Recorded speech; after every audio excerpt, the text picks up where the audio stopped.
So I just had a moment driving where I had this big truck, big cot dude in the back following me. You know what they say about big trucks? Dudes with big trucks, he thinks he's got a big cock, you know? So that's why I'm saying that. But this dude was behind me, following me quite a distance on the back roads. And at some point we hit the major, like a highway, not the interstate, but a highway, 2-lane highway. The speed limit's 55. I'm going 60, and this dude just tries to go faster than what the speed limit is. And I'm chilling, I'm not really in a rush. I'm not late for work. I'm just taking my time, enjoying the scenery. It's 7 in the morning. This guy's behind me, and I could feel his frustration. I could feel I could see the dark cloud over him, and where he is frustrated, he's rushed, impatient.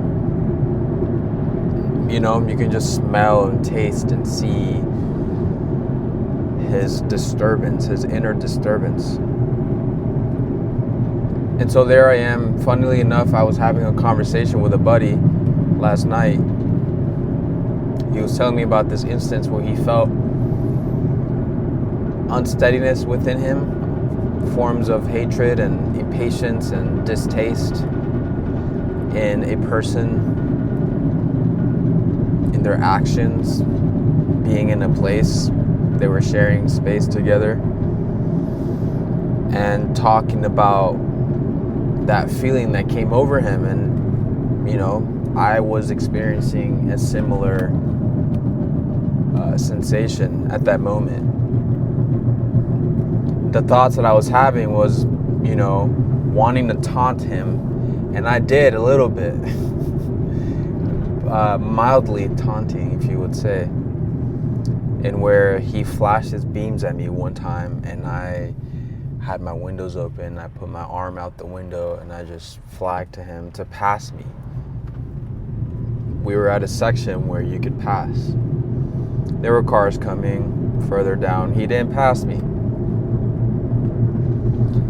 And I was thinking, this is not going to help the situation for my sake or his sake, no one's sake here. Why should I taunt him? But that part of me wanted to react, sitting in the middle of, man, but I want to get this dude off of me. Let me annoy him. Let me brake check him. All these possible actions I could take to worsen the situation, really. I got cut off, but I was thinking, what I was saying was that in that moment, these forms of revenge were coming up. These thoughts of revenge, of vengeance. For this dude tailgating behind me, flashing his beams for me to move faster. I'm going the speed limit. I don't want to go beyond the speed limit.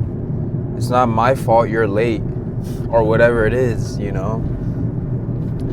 But then I held myself back from reacting, obviously, to that situation, just because that's not the best thing to do in the moment.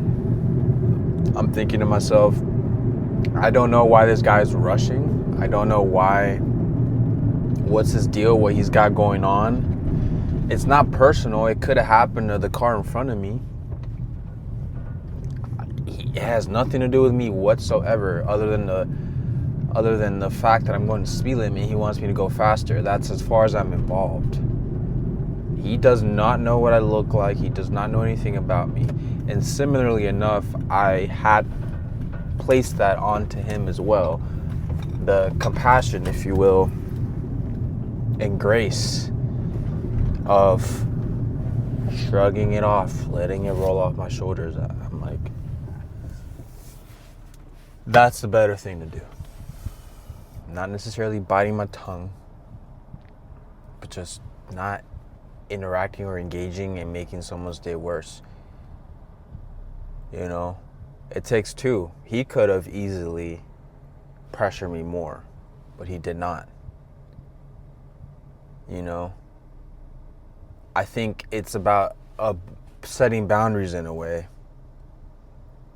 And to do that effectively, I think requires a sense of attunement to the spirit. That little voice, what's it saying? Because the loudest voice is always, not always, but I would think for the most part in a moment where it's a reaction stems up, the loudest voice can be the distraction, can be the hindrance to growth. In a fight or flight situation, you know, you get a response. You run, fight, flee, freeze, whatever. It's not bad to have those things, but I think to finally attune it in the complexity of human interaction, I think it's important to be able to refer, to be attuned to the spirit, to know, you know, it's common sense, but also more so leaning on compassion, empathy, grace for one another. Like I said, I don't know what that dude's problem was, what he had going on. He was late to work because he's out or staying up drinking because he lost his daughter, I don't know, something, and is grieving and is coping. I don't know, or maybe it's just not that. Maybe he just doesn't have it together, is waking up late, or I don't know. I have no idea. So whatever it is, give him grace, you know. Lean in towards him. And I think the world is lacking of that in some places, not entirely. For I committed such act of grace. It stemmed up, you know. If it blossoms, then so be it. Meaning, if it comes from within, an act of grace, an act of giving, you know, then it's just natural. It's a sprout. If it sprouts from within, so be it. When it comes to giving and sharing and kindness, not to question, oh man, should I give to this person? Should I not? Well, that it's just at that point it's gone. That flight's gone. You can retrieve it back, but just don't rely on that back and forthness up here. It comes up, just do it, you know. Good practice. Let's make each other's lives better day by day. Not add to the grievance of what is already in the world, or what the world's like, what it can be like to interact with people, with sour people. It's not that deep. A little wave, hey, good morning. You know what I'm saying? But also, at some point, coming into town from this highway, it's a highway that goes into town, and the speed limit changes. But this, we were at a stoplight. I got to see his face. He was all grumpy. I was just eyeing him down. I want no problems, man, but it's at a slight, you know, a stoplight, and then it curves. The road curves, and then I get to see a sheriff behind him, and he was. To me, it was funny because it seemed like he was on his best behavior. He stopped tailgating me. He was just slowing down, complying. I was like, what are the odds, brother? What are the odds? Simmer down, slow down, breathe, man. You all good, man. You all good. I thought it was quite charming.